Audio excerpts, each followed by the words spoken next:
नमस्कार, प्रणाम, हर हर महादेव। मैं खुशबू गाजीपुरी और आज मैं जा रही हूँ इवेंट में जो कि है हाजीपुर वैशाली। फ्रेंड है, उनका नाम बॉबी। उनके घर हम लोग आए हैं उनसे मिलने, तो उनके घर पे अभी जा रहे हैं हम लोग खाना खाने। चलिए आप लोग को दिखाते हैं सब बुक्खड़ लोग कैसे बैठे हैं।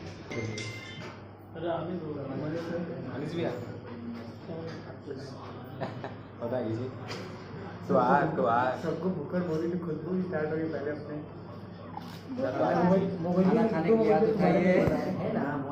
आप लोग देख सकते हैं कि अभी हम लोग को खाना मिल गया है, मगर हम लोग नहीं खाए हैं क्योंकि मनीष भैया को नहीं मिला है। और ये सबसे पहले बोली थी भुक्कड़ और ये खुद खाने लगी। क्या बताऊँ इसको।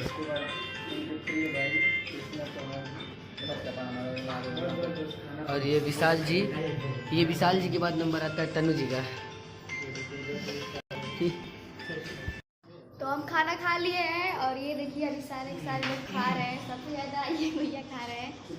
भैया देख सकत हुआ सबसे ज़्यादा तो में अभी कुछ ला तो खेले ही ना हो, पूरा उसमें पड़ला। और ये तो हम लोग तो पहले ही बैठ गए थे।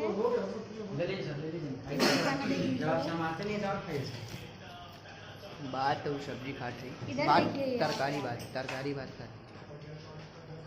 मैं खा चुकी हूँ और हम दोनों लोग खा लिए हैं, मैं और कृष्णा। हम अभी पूरा नहीं खाए, अभी सोच रहे हैं कि होटल में चला जाएगा।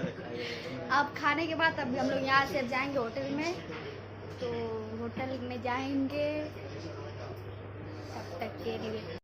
तो फाइनली हम लोग होटल पहुँच गए हैं और ये देखिए हम लोग का रूम, पीछे तनु है, पूरा रूम। और अभी हम लोग बहुत थक चुके हैं तो अभी जा रहे हैं हम लोग सोने।